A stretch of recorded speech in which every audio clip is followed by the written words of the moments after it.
Hi, ನಾನು Sandeep from tech in Kannada. ನಿಮ್ಮೆಲ್ಲರಿಗೂ ಗೊತ್ತಿರಬಹುದು iQOO branding ಅಲ್ಲಿ ಇವತ್ತು ಎರಡು ಹೊಸ ಫೋನ್ ಲಾಂಚ್ ಆಗ್ತಿರುವಂತದ್ದು iQOO 7 ಮತ್ತೆ iQOO 7 ಲೆಜೆಂಡ್ ಅಂತ. ಎರಡು ಕೂಡ ಗೇಮಿಂಗ್ ಫೋನ್ಗಳಾಗಿರುವಂಥದ್ದು. ತುಂಬಾ ಕಡಿಮೆ ಬೆಲೆಗೆ ಅಫೋರ್ಡಬಲ್ ಆಗಿ ಹೆವಿ ಪವರ್ಫುಲ್ ಆಗಿರುವಂತಹ ಫೋನ್ಗಳನ್ನು iQOO ಅವರು ಲಾಂಚ್ ಮಾಡ್ತಾ ಇದ್ದಾರೆ. ಗಮನಿಸ್ತಾ ಇದ್ರೆ ಇವತ್ತು ನನ್ನ ಮುಂದೆ iQOO 7 ಸ್ಮಾರ್ಟ್ ಫೋನ್ ಇರುವಂಥದ್ದು. ನನಗೆ ಬಂದಿರುವಂತಹ ಮಾಹಿತಿಯ ಪ್ರಕಾರ ಈ ಒಂದು ಸ್ಮಾರ್ಟ್ ಫೋನ್ 31 ರಿಂದ 32 ಸಾವಿರ ರೂಪಾಯಿಗೆ ಲಾಂಚ್ ಆಗ್ತಾ ಇರುವಂಥದ್ದು. ಸ್ನ್ಯಾಪ್ಡ್ರ್ಯಾಗನ್ 870 ಪ್ರೊಸೆಸರ್ನ ಜೊತೆಗೆ. ಮತ್ತು ಈ ಒಂದು iQOO 7 ಲೆಜೆಂಡ್ ಏನಿದೆ ಅದು ಸ್ನ್ಯಾಪ್ಡ್ರ್ಯಾಗನ್ 888 ಪ್ರೊಸೆಸರ್ನ ಹೊಂದಿರುವಂಥದ್ದು. ನನಗೆ ಬಂದಿರುವಂಥ ಮಾಹಿತಿಯ ಪ್ರಕಾರ ಆ ಒಂದು smart phone 40,000 price range launch ಆಗ್ಬೋದು. ಆಯಿತಾ, ಆ ಒಂದು ಪ್ರೈಸ್ ರೇಂಜ್ಗೆ ನನಗನ್ನಿಸ್ತಂಗೆ ಮೋಸ್ಟ್ ಪವರ್ಫುಲ್ ಫೋನ್ ಆಗಬಹುದು ಅಂತ ನನಗನ್ಸುತ್ತೆ.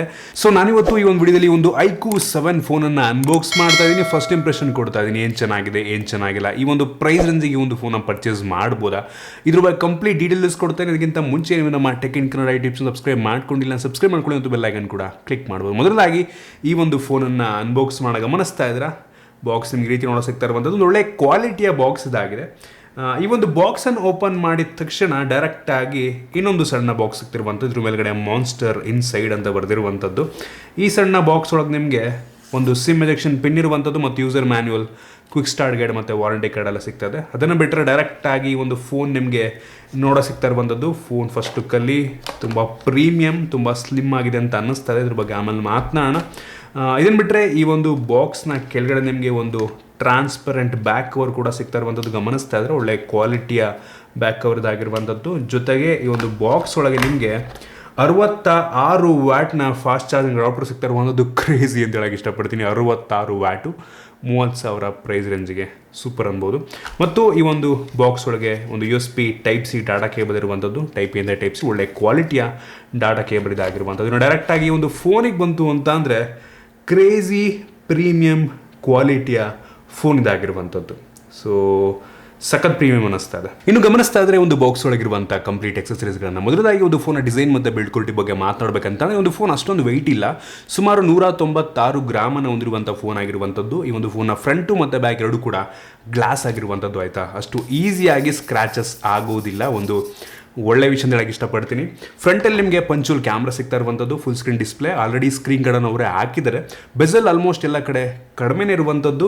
ಈ ಒಂದು ಫೋನಲ್ಲಿ ನಿಮಗೆ ಕರ್ವ್ ಡಿಸ್ಪ್ಲೇ ಇಲ್ಲ. ಕರ್ವ್ ಡಿಸ್ಪ್ಲೇ ಇದ್ರೆ ತುಂಬ ಪ್ರೀಮಿಯಮ್ ಅಂತ ಅನಿಸುತ್ತೆ. ಆದರೆ ಕರ್ವ್ ಡಿಸ್ಪ್ಲೇನಲ್ಲಿ ಆಕ್ಸಿಡೆಂಟಲ್ ಟಚಸ್ ಆಗುವ ಸಾಧ್ಯತೆ ಇರುತ್ತೆ. ಸೊ ಆ ರೀತಿ ಪ್ರಾಬ್ಲಮ್ ಇದರಲ್ಲಿ ಆಗೋದಿಲ್ಲ ಅನ್ನುವಂಥದ್ದು ಒಂದು ಪ್ಲಸ್ ಪಾಯಿಂಟು.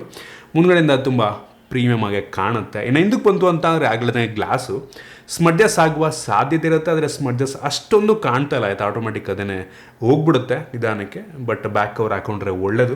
ಸೊ ಹಿಂದ್ಗಡೆ ಅಂತೂ ಕ್ರೇಜಿ ಪ್ರೀಮಿಯಮ್ ಆಗಿ ಹೆವಿ ಸಖತ್ತಾಗಿ ಕಾಣುತ್ತೆ. ಒಂದು ಡಿಫ್ರೆಂಟ್ ಗ್ರೇಡಿಯಂಟ್ ಲುಕ್ ನಿಮಗೆ ಸಿಗ್ತಾ ಇರುವಂಥದ್ದು. ಹಿಂದ್ಗಡೆ ನಿಮಗೆ ಟ್ರಿಪಲ್ ಕ್ಯಾಮ್ರಾ ಸೆಟಪ್ ಸಿಗ್ತದೆ ಮತ್ತು ಡ್ಯೂಯಲ್ LED ಫ್ಲ್ಯಾಶ್ ಕೂಡ ಇರುವಂಥದ್ದು. ಹಿಂದ್ಗಡೆ ಯಾವುದೇ ಫಿಂಗರ್ ಪ್ರಿಂಟ್ ಸೆನ್ಸರ್ ಸಿಗ್ತಾರ. ಸೊ ನಮಗೆ ಗೊತ್ತಾಗ್ತಿರುವಂಥದ್ದು ಈ ಒಂದು ಫೋನಲ್ಲಿ ಇನ್ ಡಿಸ್ಪ್ಲೇ ಫಿಂಗರ್ ಪ್ರಿಂಟ್ ಸೆನ್ಸರ್ ಇದೆ ಅಂತ. ಮತ್ತು ಈ ಒಂದು ಫೋನಲ್ಲಿ ನಿಮಗೆ USB Type-C ಪೋರ್ಟ್ ಇರುವಂಥದ್ದು ಮತ್ತು ಯಾವುದೇ ಹೆಡ್ಫೋನ್ ಜಾಕ್ನ ಪೋರ್ಟ್ ಇಲ್ಲ. ಸೊ ಬೇಜಾರಾಗುವಂಥ ವಿಷಯ. ಮತ್ತು ಈ ಒಂದು ಫೋನಲ್ಲಿ ನಿಮಗೆ ಯಾವುದೇ ಡೆಡಿಕೇಟೆಡ್ SD ಕಾರ್ಡ್ ಸ್ಲಾಟ್ ಕೂಡ ಇಲ್ಲ. ನೀವೆರಡು ಸಿಮ್ಮನ್ನು ಹಾಕೊಬೋದು. So dedicated SD card slot ನೀಡಿರೋದು ತುಂಬ ಕ್ರೇಜಿ ಆಗಿರುತ್ತೆ ನನಗೆ ಗೊತ್ತಿದೆ. ಓವರಾಲ್ ಡಿಸೈನ್ ಮತ್ತು ಬಿಲ್ಡ್ ಕ್ವಾಲಿಟಿ ಅಂತೂ ತುಂಬ ಪ್ರೀಮಿಯಮ್ ಆಗಿರುವಂಥದ್ದು. ಇದರಲ್ಲಿ ಪ್ಲಾಸ್ಟಿಕ್ ಫ್ರೇಮ್ ಇದೆ, ಅದರಿಂದನೇ ಸ್ವಲ್ಪ ವೆಯ್ಟ್ ಕಡಿಮೆ ಇದೆ ಅಂತ ನನಗೆ ಅನಿಸುತ್ತೆ. ಈ ಒಂದು ಪ್ರೈಸ್ ರೇಂಜಿಗೆ ಬಿಲ್ಡು ಮತ್ತು ಡಿಸೈನ್ ಅಂತೂ ನನಗೆ ತುಂಬ ಇಂಪ್ರೆಸಿವ್ ಅಂತ ಅನ್ನಿಸ್ತು. ಇನ್ನು ಡಿಸ್ಪ್ಲೇ ಬಗ್ಗೆ ಮಾತನಾಡಬೇಕಂತಂದರೆ ಒಂದು ಫೋನಲ್ಲಿ 6.62 ಇಂಚಿನ ಫುಲ್ HD ರೆಸಲ್ಯೂಷನ್ ಹೊಂದಿರುವಂಥ ಅಮೋಲೆಡ್ ಡಿಸ್ಪ್ಲೇ ಇರುವಂಥದ್ದು. ಡಿಸ್ಪ್ಲೇ ಕ್ಲಾರಿಟಿ ಸೂಪರ್ ಆಗಿದೆ. One of the best display ಅಂತ ಹೇಳಕ್ಕೆ ಇಷ್ಟಪಡ್ತೀನಿ. ಇದರ ಪೀಕ್ ಬ್ರೈಟ್ನೆಸ್ ಬಂದುಬಿಟ್ಟು 1300 ನಿಟ್ಸ್ ಇರುವಂಥದ್ದು. ಆಯಿತಾ, ಬಿಸಿಲಿಗೆ ಹೋದ್ರಿ ಅಂದರೂ ಸಹ ತುಂಬ ಬ್ರೈಟಾಗಿ ಕಾಣುತ್ತೆ. ಮತ್ತು ಈ ಒಂದು ಫೋನಲ್ಲಿ 120 ಹರ್ಟ್ಸ್ನ ರಿಫ್ರೆಶ್ ರೇಟ್ ಕೂಡ ಇರುವಂಥದ್ದು. ಕ್ರೇಜಿ ಅಂತ ಹೇಳಕ್ಕೆ ಇಷ್ಟಪಡ್ತೀನಿ. One of the top notch display. ಈ ಒಂದು ಪ್ರೈಸ್ ರೇಂಜ್ಗೆ ಸೂಪರ್ ಆಗಿದೆ. ಸೊ ಡಿಸ್ಪ್ಲೇ ಬಗ್ಗೆ ತಲೆಗೆಡಿಸ್ಕೊಳ್ಳೋಂಥ ಅವಶ್ಯಕತೆ ಇಲ್ಲ. ವ್ಯೂವಿಂಗ್ ಆ್ಯಂಗಲ್ಸ್ ಕ್ರೇಜಿ, ಪ್ರತಿಯೊಂದು ಕೂಡ ನನಗೆ ಇಷ್ಟ ಆಯಿತು. ಇನ್ನು ವೇರಿಯಂಟ್ಗಳ ಬಗ್ಗೆ ಮಾತನಾಡಬೇಕಂತಂದರೆ ಸದ್ಯಕ್ಕೆ ಈ ಒಂದು ಫೋನು ಒಂದೇ ಒಂದು ವೇರಿಯಂಟಲ್ಲಿ ಲಾಂಚ್ ಆಗ್ತಿರುವಂಥದ್ದು. 8 GB ರ್ಯಾಮ್ ಮತ್ತು 128 GB ಸ್ಟೋರೇಜು. ಇನ್ನೊಂದು ವೇರಿಯಂಟ್ ಲಾಂಚ್ ಆದರೂ ಆಗ್ಬೋದು. ಇದರಲ್ಲಿರುವಂಥ ರ್ಯಾಮ್ ಬಂದುಬಿಟ್ಟು LPDDR4X ರ್ಯಾಮ್ ಆಗಿರುವಂಥದ್ದು ಮತ್ತು ಸ್ಟೋರೇಜ್ ಬಂದುಬಿಟ್ಟು UFS 3.1 ಸ್ಟೋರೇಜು. ಕ್ರೇಜಿ ಅಂತ ಹೇಳಕ್ಕೆ ಇಷ್ಟಪಡ್ತೀನಿ. ತುಂಬ ಫಾಸ್ಟ್ ಅಪ್ಲಿಕೇಶನ್ ಇನ್ಸ್ಟಾಲ್ ಆಗುತ್ತೆ, ಲೋಡ್ ಆಗುತ್ತೆ, ತುಂಬ ಸ್ಮೂತ್ ಫೀಲ್ ಕೊಡುತ್ತೆ, ಜೊತೆಗೆ 120 ವಾಟ್ಸ್ನ ರಿಫ್ರೆಶ್ ರೇಟು ಎಲ್ಲ ಸೇರಿಕೊಂಡಂತೂ ಈ ಫೋನ್ ನಿಮಗೆ ಲ್ಯಾಗಿ ಅಂತ ಅನಿಸೋದೇ ಇಲ್ಲ. ಸೊ ಇದು ಕೂಡ ಒಂದು ಒಳ್ಳೆಯ ವಿಷಯ ಅಂತ ಇಷ್ಟಪಡ್ತೀನಿ. ಇನ್ನು ಪ್ರೋಸರ್ ಬಗ್ಗೆ ಮಾತನಾಡಬೇಕಂತಂದರೆ ಒಂದು ಫೋನಲ್ಲಿ ಸ್ನ್ಯಾಪ್ಡ್ರ್ಯಾಗನ್ 770 ಪ್ರೋಸರ್ ಇರುವಂಥದ್ದು, ತುಂಬ ಪವರ್ಫುಲ್ ಆಗಿರುವಂಥ ಪ್ರೋಸರು. ಸ್ನ್ಯಾಪ್ಡ್ರ್ಯಾಗನ್ 865+ ಪ್ರೋಸರ್ ಏನಿದೆ ಅಷ್ಟೇ ಪವರ್ಫುಲ್ ಆಗಿರುವಂಥ ಪ್ರೋಸರ್ ಆಗಿರುವಂಥದ್ದು. ಸೊ ಇದರ ಗೇಮಿಂಗ್ ಬಗ್ಗೆ ನಾನು ಇನ್ನೊಂದು ಸಪ್ರೇಟ್ ವೀಡಿಯೋನ ಮಾಡ್ತೀನಿ, ಇನ್ ಡೆಪ್ತ್ ರಿವ್ಯೂನ ನಾನು ಇನ್ನೊಂದು ವೀಡಿಯೋದಲ್ಲಿ ಮಾಡ್ತೀನಿ. ಅದರಲ್ಲಿ ನಿಮಗೆ ಬೆಂಚ್ ಮಾರ್ಕ್ ಅದು ಇದನ್ನೆಲ್ಲ ತೋರಿಸ್ತೀನಿ ನಾನು. ಸೊ ಪ್ರೋಸರ್ ಬಗ್ಗೆ ತಲೆ ಕೆಡಿಸ್ಕೊಳ್ಳೋಂಥ ಅವಶ್ಯಕತೆ ಇಲ್ಲ, ಡೇ ಟು ಡೇ ಟಾಸ್ಕ್ ಮಾಡೋದಕ್ಕೆ ಯಾವುದೇ ತೊಂದರೆ ಆಗೋದಿಲ್ಲ. ತುಂಬ ಫಾಸ್ಟ್ ಆಗಿರುವಂಥ ಪ್ರೋಸರು, ತುಂಬ ಪವರ್ಫುಲ್ ಆಗಿರುವಂಥ ಪ್ರೋಸರು.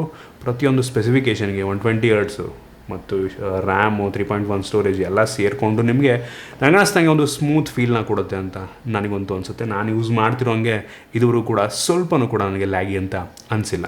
ಇನ್ನೂ ಒಂದು ಫೋನ್ ಇರುವಂಥ ಕ್ಯಾಮ್ರಾ ಬಗ್ಗೆ ಮಾತನಾಡಬೇಕಂತ ಅಂದರೆ ಒಂದು ಫೋನಲ್ಲಿ ರೇರಲ್ಲಿ ಟ್ರಿಪಲ್ ಕ್ಯಾಮ್ರಾ ಇರುವಂಥದ್ದು. ಇದರಲ್ಲಿ ಮೈನ್ ಸೆನ್ಸರ್ ಬಂದುಬಿಟ್ಟು 48 ಮೆಗಾಪಿಕ್ಸೆಲ್ನ ಮೈನ್ ಸೆನ್ಸರ್, 1.8 ಅಪರ್ಚರು. ಸೊ ಇದು ಡೇ ಲೈಟಲ್ಲಿ ಮತ್ತು ಲೋ ಲೈಟ್ ಎರಡರಲ್ಲೂ ಕೂಡ ತುಂಬ ಒಳ್ಳೆಯ ಫೋಟೋವನ್ನು ಪ್ರೊಡ್ಯೂಸ್ ಮಾಡುತ್ತೆ ಅಂತ ಅನ್ನಿಸ್ತು. ಈ ಒಂದು ಪ್ರೈಸ್ ರೇಂಜ್ಗೆ 31-32 ಸಾವಿರ ಪ್ರೈಸ್ ರೇಂಜಿಗೆ ಸೂಪರ್ ಆಗಿದೆ ಅಂತ ಅನ್ನಿಸ್ತು ಫೋಟೋ. ಆ ಸ್ಯಾಂಪಲ್ಸ್ನ ತೋರಿಸ್ತಾ ಇದ್ದೀನಿ. ಅದನ್ನು ಬಿಟ್ಟರೆ ಇನ್ನೊಂದು 13 ಮೆಗಾಪಿಕ್ಸೆಲ್ನ ಅಲ್ಟ್ರಾ ವೈಡ್ ಆ್ಯಂಗಲ್ ಲೆನ್ಸ್ ಇರುವಂಥದ್ದು ಆಯಿತಾ, ತುಂಬ ವೈಡ್ ಆಗಿದೆ. ಝೂಮ್ ಮಾಡಿದೆ ಅಂದರೆ ಕ್ಲಾರಿಟಿ ಕೂಡ ತುಂಬ ಚೆನ್ನಾಗಿರುವಂಥದ್ದು, ಅದು ಕೂಡ ನನಗೊಂದು ಲೆವೆಲ್ಗೆ ಇಷ್ಟ ಆಯಿತು. ಆ ಸ್ಯಾಂಪಲ್ಸ್ನ ಕೂಡ ತೋರಿಸ್ತಾ ಇದ್ದೀನಿ. ಇದನ್ನು ಬಿಟ್ಟರೆ ಇನ್ನೊಂದು 2 ಮೆಗಾಪಿಕ್ಸೆಲಿಂದು ಒಂದು ಡೆಪ್ತ್ ಸೆನ್ಸರ್ ಇರುವಂಥದ್ದು, ಅವಶ್ಯಕತೆ ಇರಲಿಲ್ಲ. ಬ್ಯಾಕ್ಗ್ರೌಂಡ್ ಬ್ಲರ್ ಮಾಡೋದಕ್ಕೆ ಡೆಪ್ತ್ ಸೆನ್ಸರ್ನ ಕೊಟ್ಟಿದ್ದಾರೆ. ಸೊ ಅಷ್ಟೇ ಕೆಲಸ ಮಾಡೋದು. ಸೊ ರೇರ್ ಕ್ಯಾಮ್ರಾ ಕ್ಲಾರಿಟಿ ಅಂತೂ ನನಗೆ ಇಂಪ್ರೆಸ್ ಮಾಡ್ತು. ಈ ಒಂದು ಪ್ರೈಸ್ ರೇಂಜಿಗೆ ಚೆನ್ನಾಗಿದೆ ಅಂತ ಅನ್ನಿಸ್ತಾ. ಫೋಟೋ ಸ್ಯಾಂಪಲ್ಸ್ ನೋಡಿ ನೀವೇ ಜಡ್ಜ್ ಮಾಡ್ಬೋದು. ಇನ್ನು ಫ್ರಂಟ್ ಕ್ಯಾಮ್ರಾಗೆ ಬಂತು ಅಂತ ಅಂದರೆ 16 ಮೆಗಾಪಿಕ್ಸೆಲ್ನ ಫ್ರಂಟ್ ಕ್ಯಾಮ್ರಾ ಇರುವಂಥದ್ದು. ಫ್ರಂಟ್ ಕ್ಯಾಮ್ರಾ ಅಂತೂ ಹುಡುಗಿರಿಗೆ ತುಂಬ ಇಷ್ಟ ಆಗುತ್ತೆ. ಸೊ ಕ್ರೇಜಿ ಬೆಳ್ಳಗೆ ಬರ್ತೀರಾ. ಸೊ ಅದನ್ನ ಬೇಕಾದ್ರೆ ನೀವು ಆಫ್ ಬೇಕಾದ್ರೂ ಮಾಡ್ಕೊಬೋದು. ಫೇಸನ್ನು ನೀವು ಹೆವಿ ಸಕ್ಕತ್ತಾಗಿ ಕಾಣೋ ಥರನೂ ಮಾಡ್ಬೋದು. ಅದನ್ನು ಆಫ್ ಮಾಡಿಕೊಂಡು ನಾರ್ಮಲ್ ಫೋಟೋ ಬರೋ ರೀತಿ ಬೇಕಾದರೂ ನೀವು ಕ್ಲಿಕ್ ಮಾಡ್ಬೋದು. ನಮ್ಮ ಫ್ರಂಟ್ ಕ್ಯಾಮ್ರಾ ಒಂದು ಲೆವೆಲಿಗೆ ಇಷ್ಟ ಆಯಿತು, ಪರವಾಗಿಲ್ಲ. ಕಲರ್ ಆ್ಯಕ್ಯುರಸಿ ಕೂಡ ಒಂದು ಲೆವೆಲಿಗೆ ಚೆನ್ನಾಗಿದೆ ಅಂತ ಅನ್ನಿಸ್ತು. ಓವರಾಲ್ ಕ್ಯಾಮ್ರಾ ನನಗೆ ತುಂಬ ಇಷ್ಟ ಆಯಿತು. ಸೇಮ್ X60, ಈ ಒಂದು ವಿವೋ X60 ಏನಿತ್ತಲ್ವ, ಸೊ ಅದರಲ್ಲಿ ಏನು ಸೆನ್ಸರ್ ಇತ್ತು ಅದೇ ಸೆನ್ಸರ್ ಇದರಲ್ಲೂ ಇರುವಂಥದ್ದು ಆಯಿತಾ. ಸೊ ನನಗೆ ಅದು ಒಂದು ಲೆವೆಲಿಗೆ ಒಳ್ಳೆ ಫೋಟೋ ತೆಗೆಯುತ್ತೆ ಅಂತ ಅನ್ನಿಸ್ತು. ಇನ್ನು ವೀಡಿಯೋಗ್ರಫಿಗೆ ಬಂತು ಅಂತ ಅಂದರೆ front camera full HD video record ಮಾಡಿದ್ರೆ, rear camera 4K video record ಮಾಡಬಲ್ಲ ಅಂತ ಸಾಮರ್ಥ್ಯ ಇರುವಂಥದ್ದು. ಆ ವೀಡಿಯೋ ಸ್ಯಾಂಪಲ್ಸ್ನ ಕೂಡ ನಿಮಗೆ ತೋರಿಸ್ತಾ ಇದ್ದೀನಿ. ಪರವಾಗಿಲ್ಲ, ಇದು ನನಗೆ ಇಂಪ್ರೆಸಿವ್ ಅನ್ನಲ್ಲ, ಪರವಾಗಿಲ್ಲ ಒಂದು ಲೆವೆಲ್ಗೆ. ಇನ್ನು ಸೆಕ್ಯೂರಿಟಿ ಬಗ್ಗೆ ಮಾತನಾಡಬೇಕಂತಂದರೆ ಒಂದು ಫೋನಲ್ಲಿ ಇನ್ ಡಿಸ್ಪ್ಲೇ ಫಿಂಗರ್ ಪ್ರಿಂಟ್ ಸೆನ್ಸರ್ ಇರುವಂಥದ್ದು ಗಮನಿಸ್ತಾ ಇದ್ದಾರೆ. ತುಂಬ ಫಾಸ್ಟಾಗಿ ಅನ್ಲಾಕ್ ಮಾಡುವಂಥ ಇನ್ display finger print sensor. So ಇದು ನನಗೆ ಒಂದು ಲೆವೆಲಿಗೆ ತುಂಬ ಫಾಸ್ಟ್ ಅಂತ ಅನ್ನಿಸ್ತು. ಇನ್ನು ಫೇಸ್ ಅನ್ಲಾಕ್ ಕೂಡ ಇರುವಂಥದ್ದು. ಫೇಸ್ ಅನ್ಲಾಕ್ ಅಂತೂ ಹೆವಿ ಅಂದರೆ ಫಾಸ್ಟ್ ಆಗಿದೆ. ನೀವು ಜಸ್ಟ್ ಪ್ರೆಸ್ ಮಾಡಿದ ತಕ್ಷಣ ಪಟ್ಟಂತ ಓಪನ್ ಆಗಿಬಿಡುತ್ತೆ. ಇನ್ನು ಬ್ಯಾಟ್ರಿ ಬಗ್ಗೆ ಮಾತನಾಡಬೇಕಂತಂದರೆ ಒಂದು ಫೋನಲ್ಲಿ 4400 mAh ಕೆಪಾಸಿಟಿ ಬ್ಯಾಟ್ರಿ ಇರುವಂಥದ್ದು. ತುಂಬ ಕಡಿಮೆನೂ ಅಲ್ಲ, ತುಂಬ ಜಾಸ್ತಿನೂ ಅಲ್ಲ. 4400 ಅಂತಂದರೆ ಪರವಾಗಿಲ್ಲ, ಆರಾಮಾಗಿ ಒಂದಿನ ಒಂದು ಮಾಡರೇಟ್ ಯೂಸಿಗೆ ಬರುತ್ತೆ ಅಂತ ಅನ್ಕೋತೀನಿ. ಆದರೆ ಬಾಕ್ಸ್ ಒಳಗೆ ನಿಮಗೆ 66 ವ್ಯಾಟ್ನ ಫಾಸ್ಟ್ ಚಾರ್ಜಿಂಗ್ ಅಡಾಪ್ಟರ್ ನೀಡಿದರೆ. ಸೊ ಕ್ರೇಜಿ ಅಂತ ಹೇಳಕ್ಕೆ ಇಷ್ಟಪಡ್ತೀನಿ. ಕೇವಲ 30 ನಿಮಿಷದಲ್ಲಿ ಈ ಒಂದು ಫೋನ್ ಫುಲ್ ಚಾರ್ಜ್ ಆಗಬಲ್ಲಂಥ ಸಾಮರ್ಥ್ಯ ಇರುವಂಥದ್ದು ಕ್ರೇಜಿ ಅಂತ ಹೇಳಕ್ಕೆ ಇಷ್ಟಪಡ್ತೀನಿ. 30 ನಿಮಿಷಕ್ಕೆ ಜಸ್ಟ್ ಒಂದು ಸ್ನಾನ ಮಾಡ್ಕೊಂಬರೋಷ್ಟರಲ್ಲಿ ಫೋನ್ ಚಾರ್ಜ್ ಆಗಿರುತ್ತೆ ಆರಾಮಾಗಿ. ಸೊ ಅದರಿಂದ ಕಾಂಪನ್ಸೇಟ್ ಮಾಡಿದ್ದಾರೆ, ಬ್ಯಾಟ್ರಿ ಕಡಿಮೆ ಹಾಕ್ಬಿಟ್ಟು ಚಾರ್ಜರ್ನ ಫಾಸ್ಟಾಗಿರುವಂಥದ್ದು ಕೊಟ್ಬಿಟ್ಟು ಕಾಂಪನ್ಸೇಟ್ ಮಾಡಿದ್ದಾರೆ ಅಂತ ಅನ್ನಿಸ್ತು. ಸೊ ಸೂಪರ್ ಅಂತ ಹೇಳಕ್ಕೆ ಇಷ್ಟಪಡ್ತೀನಿ. ಇದನ್ನು ಬಿಟ್ಟರೆ ಈ ಒಂದು ಫೋನಲ್ಲಿ Android 11 ಬೇಸ್ ರನ್ ಆಗ್ತಿರುವಂಥ ಫನ್ ಟಚ್ OS ಇರುವಂಥದ್ದು ಆಯಿತಾ. ಇದು ಒಂದು ಲೆವೆಲಿಗೆ ಸ್ಟಾಕ್ ಆ್ಯಂಡ್ರಾಯ್ಡ್ ಎಕ್ಸ್ಪೀರಿಯನ್ಸ್ ನೀಡುತ್ತೆ ಅಂತ ನನಗನ್ಸುತ್ತೆ. ಒಳ್ಳೆ ಅಪ್ಡೇಟ್ ಆಯಿತಾ. ಒಂದು ರೀತಿ ಇದರಲ್ಲಿರುವಂಥ ಯೂಸರ್ ಇಂಟರ್ಫೇಸು ಮತ್ತು UI ಎಲ್ಲ ಒಂದು ಲೆವೆಲಿಗೆ ಒಂದು ಸ್ವಲ್ಪ ಕಂಪ್ಲೀಟ್ಲಿ ಅಲ್ಲ ಅಂದರೂ ಕೂಡ ಒಂದು ಲೆವೆಲಿಗೆ ಸ್ಟಾಕ್ ಆ್ಯಂಡ್ರಾಯ್ಡ್ ರೀತಿ ಇರುವಂಥದ್ದು ನನಗೆ ಒಂದು ಲೆವೆಲಿಗೆ ಇಷ್ಟ ಆಯಿತು. ನಿಮಗೂ ಕೂಡ ಕೆಲವು ಜನಕ್ಕೆ ಇದು ಇಷ್ಟ ಆಗ್ಬೋದು. ಇನ್ನು ಸ್ಪೀಕರ್ ಬಗ್ಗೆ ಮಾತನಾಡಬೇಕಂತಂದರೆ ಒಂದು ಫೋನಲ್ಲಿ ಸ್ಟೀರಿಯೋ ಸ್ಪೀಕರ್ ಇರುವಂಥದ್ದು. ಇಯರ್ ಪೀಸಲ್ಲಿ ಒಂದು ಸ್ಪೀಕರ್ ಇದೆ ಮತ್ತು ಬಾಟಮ್ ಫೈರಿಂಗ್ ಒಂದು ಸ್ಪೀಕರ್ ಇರುವಂಥದ್ದು. ಇದು ಸ್ಟೀರಿಯೋ ಸ್ಪೀಕರ್ ರೀತಿ ಕೆಲಸವನ್ನು ಮಾಡುತ್ತೆ. ಸ್ಪೀಕರ್ನ ಕ್ಲಾರಿಟಿ ತುಂಬ ಚೆನ್ನಾಗಿದೆ, ತುಂಬ ಜೋರಾಗಿ ಕೂಡ ಕೇಳುತ್ತೆ ಒಂದು ಲೆವೆಲಿಗೆ. ಸೊ ಸ್ಪೀಕರ್ ನನಗೆ ಪರವಾಗಿಲ್ಲ ಅಂತ ಅನ್ನಿಸ್ತು. ಇದಿಷ್ಟು ಒಂದು ಫೋನ್ನ ಮೈನ್ ಫೀಚರ್ಸು. ಇದರಲ್ಲಿ ಯಾವುದೇ ಸೆನ್ಸರ್ನ ಮಿಸ್ ಮಾಡಿಲ್ಲ, ಪ್ರತಿಯೊಂದನ್ನು ಕೂಡ ಹಾಕಿದ್ದಾರೆ.